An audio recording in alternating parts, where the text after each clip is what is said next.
अस्सलाम वालेकुम, मैं हूं रज़ा मेकन। आप देख रहे हैं IR के न्यूज। आइए जानते हैं आज की कुछ अहम अपडेट्स इमरान रियाज खान से। बहुत बड़ी खबरें हैं और इमरान खान साहब ने जेल से बैठकर इस सिस्टम को एक मरतबा फिर शिकस्त देने का बंदोबस्त कर लिया है। देखिए, थोड़े दिन पहले इस सिस्टम को बहुत बुरी शिकस्त हुई है। इमरान खान साहब जेल से बैठकर बार बार बार बार जीत रहे हैं। मिसाल के तौर पे उन्होंने 8 फरवरी का इलेक्शन जीता। पूरा पाकिस्तान नहीं, पूरी दुनिया गवाहियां दे रही है। बल्कि जितने भी मुबस्सरीन थे या जितने लोग भी इलेक्शन के ऊपर गैर मुल्की मुबस्सरीन भी मौजूद थे, तमाम रिपोर्टों के मुताबिक पाकिस्तान तहरीक इंसाफ जो है वो सबसे बड़ी पार्टी है और पाकिस्तान तहरीक इंसाफ के मैंडेट पे डाका डाला गया है। ये पाकिस्तान में इमरान खान साहब के जो बदतरीन नाकदीन है ना, वो भी ये कहते हैं जनाब, क्योंकि एस्टेब्लिशमेंट नहीं चाहती थी, क्योंकि हालात बहुत इमरान खान साहब के लिए अच्छे नहीं थे, साजगार नहीं थे, ये फैसला हो चुका था, तो इसलिए इमरान खान साहब को हराया गया, अदरवाइज वो इलेक्शन जीतते हैं। ये सभी कहते हैं। उसी जीत को बरकरार रखने के लिए कभी हुकूमत एक काम करती है, कभी दूसरा करती है, कभी तीसरा करती है, कभी चौथा करती है, और लगातार वो मजबूर हुकूमत जो है वो अपनी मजबूरियों की वजह से कंप्रोमाइजेस करती चली जा रही है। दूसरी जानब इमरान खान साहब ने पहले एक शिकस्त दी, फिर उसके बाद दूसरी शिकस्त दी और फिर एक और शिकस्त दी जो बहुत बड़ी शिकस्त है, जो थोड़े दिन पहले हुई। हुकूमती इत्तेहाद ने आईनी तरमीम लाने का पूरा बंदोबस्त कर लिया। मजे की बात यह थी कि जो आईनी तरमीम लेकर आने वाले थे उनमें से किसी को यह पता नहीं था कि कौन सी आईनी तरमीम आ रही है। पीपल्स पार्टी को नहीं पता था कि तरमीम क्या हो रही है, PMLN को नहीं पता था कि तरमीम क्या हो रही है।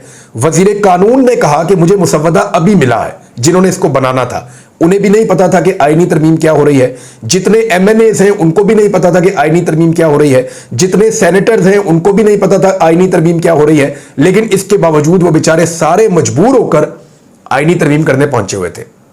इस वक्त फिर इमरान खान साहब ने शिकस्त दी। एक तो मौलाना फजल रहमान साहब को कंट्रोल किया, उनकी पार्टी के लोगों ने जाकर बताया कि मौलाना साहब आपकी इतनी सियासत है, ये किस चक्कर में आप पड़ गए, और इसमें आपको साहबजादा हामिद रजा साहब को और असद कैसर साहब को, इन दो लोगों को आपको क्रेडिट देना पड़ेगा।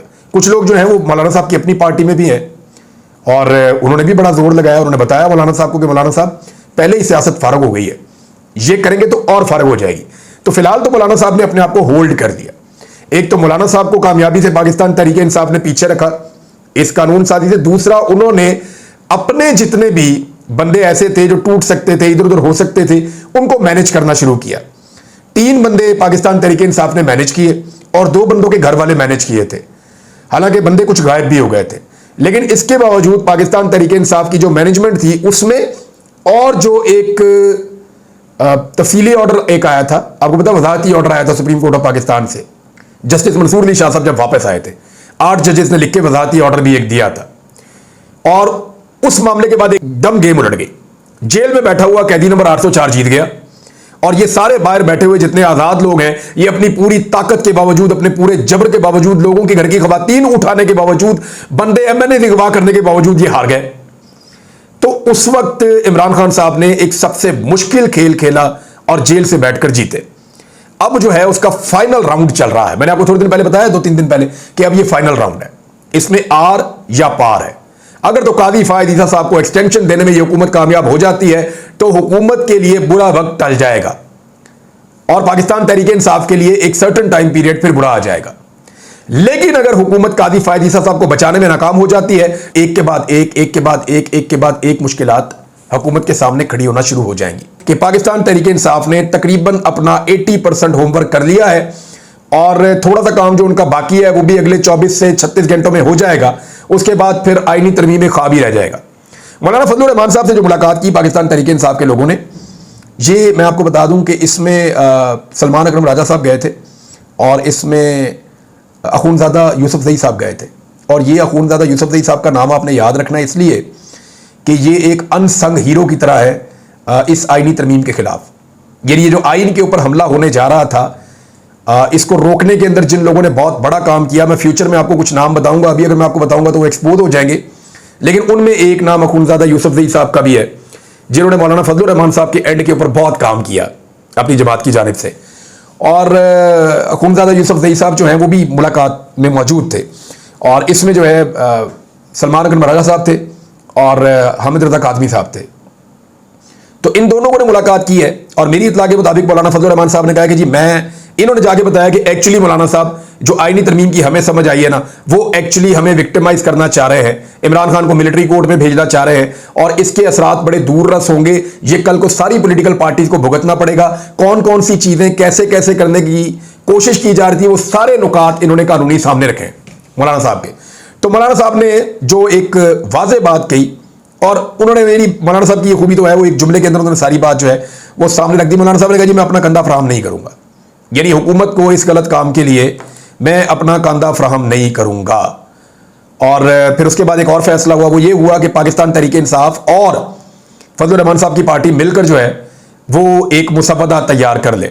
अब ये मुसवदा तैयार करने में कितना टाइम लगेगा? जब JUI के लोगों से रब्ता हुआ तो उन्होंने कहा जी कि कामरान मुर्तज़ा साहब से, एक जर्नलिस्ट, उन्होंने रब्ता किया, मेरी उनसे बात हुई जुबैर अली खान साहब से, तो उन्होंने कहा जी कि इसके ऊपर तो फिर 1-1.5 माह भी लग सकता है, यानी ये जो कादी साहब की रिटायरमेंट है इसके बाद तक पाकिस्तान तहरीक इंसाफ और फजल रहमान साहब जो है मुसवदा तैयार कर रहे होंगे।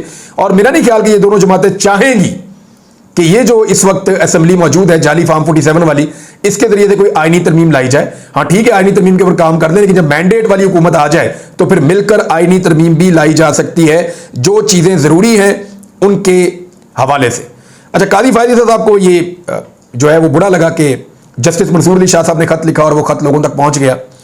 तो 4 खतूत लिखे थे कादी फायदी साहब ने जस्टिस बंदियाल साहब के दौर में, और वो लोगों तक पहुंच जाते थे। और कादी फायदी साहब ने बेंच के हवाले से भी ये खबर आई कि उन्होंने बैठने से इनकार कर दिया। मैं उन दिनों में एक बात था नाज़रीन, मुझे ज़्यादा चीज़ों का पता नहीं है, याद नहीं है, यानी मैं तो खबर ही नहीं आती थी ना, मेरे पास ना टीवी था, ना अखबार था, ना कोई और, मुझे तो ये भी नहीं पता था दिन है रात है, कुछ समझ नहीं आती थी, बाहर क्या चल रहा है मुझे कुछ पता नहीं, दुनिया में क्या हो रहा है। तो उस वक्त की जब कोई खबर आती है तो मुझे ज़रा थोड़ी सी तहकीक करनी पड़ती है, चीज़ें देखनी पड़ती हैं।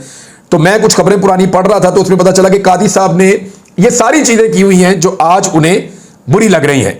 लेकिन 30 सितंबर जो है वो कादी साहब के लिए और पाकिस्तान के लिए और पाकिस्तान सुप्रीम कोर्ट के लिए ये एक बहुत इंपॉर्टेंट दिन है, और फुल कोर्ट के अलावा कोई ऑप्शन बचेगा नहीं। और अगर फुल कोर्ट में जाते हैं तो वहां पे कादी साहब के पास अक्सरियत मौजूद नहीं होगी। नाज़रीन, पाकिस्तान तहरीक इंसाफ ने नया सेक्रेटरी इत्तलात जो है वो नॉमिनेट कर दिया है शेख वकास अकरम साहब को। ये एक बड़ा ठीक डिसीजन है। शेख साहब ने जब वो बने तो उसके बाद उन्होंने एक ट्वीट किया, और ट्वीट के अंदर एक जख्मी मुक्का है जिसके ऊपर पाकिस्तान तहरीक इंसाफ का जो है वो बैंड लिपटा हुआ है, उनका झंडा लिपटा हुआ है, और जख्मी मुक्का है जिसको उन्होंने ऊपर उठाया। तो ये एक उनकी तरफ से खामोश पैगाम है कि जनाब बहुत मार खाई हुई है लेकिन इसके बावजूद खड़े हैं, बहुत तकलीफ बर्दाश्त की हुई है, जख्मी है, लेकिन इसके बावजूद हारे नहीं हैं, अभी भी खड़े और मैदान में खड़े। तो ये जो है वो शेख वकास अकरम साहब हैं। ये टॉक शोज के अंदर आपने अक्सर सुना होगा, बहुत दबंग आदमी है, दलेर आदमी है, खुलकर बात करते हैं, बयानिया बनाना जानते हैं, बयानिया को फैलाना जानते हैं, अवामी ज़बान में बात करना जानते हैं। सबसे इंपॉर्टेंट ये है। रऊफ हसन साहब जो है वो किसी तारुफ के मोहताज भी नहीं है, बहुत पढ़े लिखे आदमी हैं, बड़े ज़बरदस्त सियासतदान हैं, थिंक टैंक किस्म की उनकी पर्सनैलिटी है, तो उनको उधर ही थिंक टैंक के अंदर लगाया गया पाकिस्तान तहरीक इंसाफ के, और उनकी बड़ी कंट्रीब्यूशन है पाकिस्तान तहरीक इंसाफ के लिए, उन्होंने बड़ी तकालीफ बर्दाश्त की हैं। लेकिन उनका जो बोलने का अंदाज़ा वो बहुत पढ़ा लिखा और आम आदमी वाला थोड़ा सा टच नहीं है। लेकिन यहाँ पे जो है वो बहुत आम आदमी वाला टच है, बड़े झटके से आदमी है, और जिसे कहते हैं ना जना, वो शेख वकास अकरम। तो शेख वकास अकरम साहब को इमरान खान साहब की हदायत पे फौरी तौर पे सेक्रेटरी इत्तलात पाकिस्तान तहरीक इंसाफ लगाया गया है। तो ये तहरीक इंसाफ के लिए अच्छी खबर होगी। हामिद रजा काज़मी साहब, ये भी आपने नाम याद रखना है, शाहिद खटक को आपने याद रखना है, सुहेल अफरीदी को, ये बहुत सारे लोग हैं, इन्होंने बहुत सारे काम किए। आने वाले वक्त में आपको पता चलेगा। अली अमीन गंडापुर के एक भाई हैं फैसल गंडापुर साहब, उन्होंने इस बीच में क्या कुछ किया है। ये सारी चीज़ें आपको आने वाले वक्त में मैं इंशाल्लाह बताऊंगा। एक वक्त आएगा ये चीज़ें जब खुल के सामने आएंगी कि ये जितना भी खेल हो रहा था, तो एक तरफ रियासती ताकत थी, जबर था, फस्तायत थी, और दूसरी तरफ लोग सिर्फ दिमाग से काम करने वाले थे और लोगों को सिर्फ हुब्बुल वतनी का एक वो देते थे। वो किस तरीके से वो कर रहे थे, ये सारी चीज़ें बहुत अजीब है। भारत पाकिस्तान तहरीक इंसाफ ने जो अपनी कमजोरियां थी उनको दूर करने का सिलसिला आज से 4 दिन पहले शुरू किया था, और बड़े संजीदा होकर उन्होंने शुरू किया था। और उन्होंने अपनी कमजोरियों में से तकरीबन, मैंने आपको बताया कि 70-80% उन्होंने अपनी कमजोरियां दूर कर ली हैं, और अगले 24 से 36 घंटे में वो बाकी कमजोरियां ना सिर्फ दूर कर देंगे बल्कि हुकूमत की कमजोर जगहों के ऊपर भी वो अटैक कर देंगे। दूसरी जानिब नाज़रीन, एक और खबर आई है। ये 2 खबरें जुड़ी हुई एक दूसरे के साथ में, दोनों आपको बता देता हूं। एक तो IMF ने जो शराइत रखी हैं वो इंतहाई खौफनाक है। हुकूमत को चाहिए कि सारी शराइत बताए, लेकिन जो शराइत अब तक सामने आई हैं उनके मुताबिक पाकिस्तान के अंदर अब IMF का ही कानून चलेगा, IMF का ही निजाम चलेगा, और IMF ही पाकिस्तान को और पाकिस्तान की पूरी इकोनॉमी को कंट्रोल करेगा। हर चीज आपको आईएमएफ के साथ शेयर करनी पड़ेगी, आप कुछ भी खुद इंडिपेंडेंटली नहीं कर पाएंगे। उन्होंने हुकूमत से तमाम पावर्स मांग ली, हुकूमत ने उनको तमाम पावर्स ऐसा लगता है कि दे दी हैं। इनकी डिटेल्स मैं आपको बताऊंगा। दूसरा, इन्होंने एक कर्जा लिया यूरोप से, यूरोपीय बैंक से, स्टैंडर्ड चार्टर्ड से 11% के ऊपर कर्जा लिया। ये वो बैंक है जो आपको 1.5%, 2% पे, 3% पे कर्जा दे देते हैं। इमरान खान साहब ने जब कर्जा लिया था ना 3% के करीब, तो इन्होंने छलांगे मार मार के जो है वो आसमान सर पे उठा लिया था। इतना महंगा कर्जा ले लिया, इतना महंगा कर्जा ले लिया।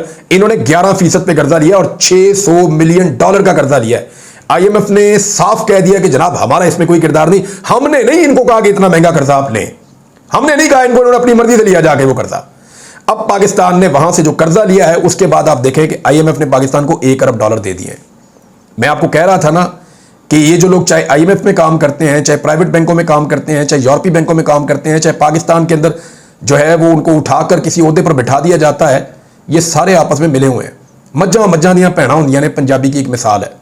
इसके अंदर किसने कितना कमीशन खाया किसी और वीलॉग में बात करेंगे, लेकिन इसके ऊपर तहकीकात होनी चाहिए, इसकी इंक्वायरी होनी चाहिए कि पाकिस्तान के अंदर बैठे हुए लोगों ने तारीख का महंगा तरीन कर्जा क्यों लिया, इसके पीछे क्या मुहर्रिकात हैं, किसने कितना कमीशन खाया, ये पता करना चाहिए इंक्वायरी करने के बाद। तो नाज़रीन, ये थी आज की अहम अपडेट्स। इसी के साथ अपने मेजबान रज़ा मेकन को इजाजत दीजिए। अल्लाह हाफिज। पाकिस्तान जिंदाबाद।